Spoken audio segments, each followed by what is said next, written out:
Every criminal trial has two stories. The prosecution tells the jury what the defendant did, and the defense tells the jury why they shouldn't believe that story.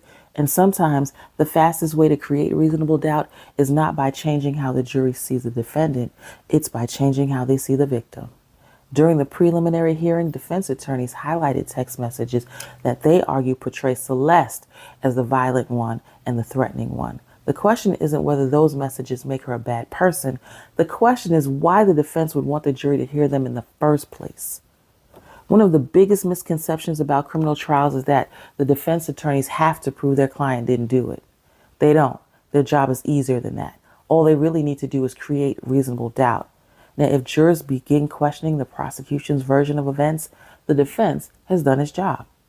That's why every piece of evidence has a purpose, even evidence that seems unrelated to the crime itself.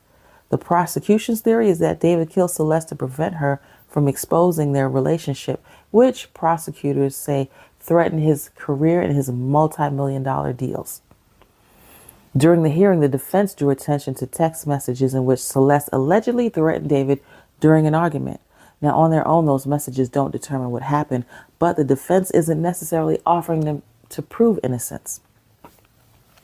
They're offering them to reshape the jury's understanding of their relationship. According to courtroom reporting, the defense highlighted the messages that were allegedly sent by Celeste that included physical threats of harm against David, arguing that they were relevant to the relationship between David and Celeste. Do you notice what's happening? The conversation shifts away from David and what did David do to who was Celeste. That is a strategic shift. Jurors aren't robots. They evaluate people. They evaluate relationships and motives. The defense appears to be trying to show this relationship was complicated rather than one-dimensional.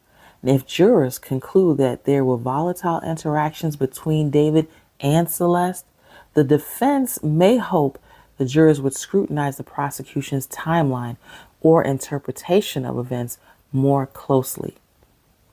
Prosecutors are expected to argue that even if the relationship was a complicated one, that does not excuse or negate the charged crimes. Criminal trials often become battles over narrative. One side tells the jury who the defendant is, the other tries to redefine the victim. It depends on whether the jurors believe those messages create reasonable doubt when weighed against all the other admissible evidence presented at trial. That is the battle to watch as this case moves forward, whether that strategy of highlighting who Celeste was will work.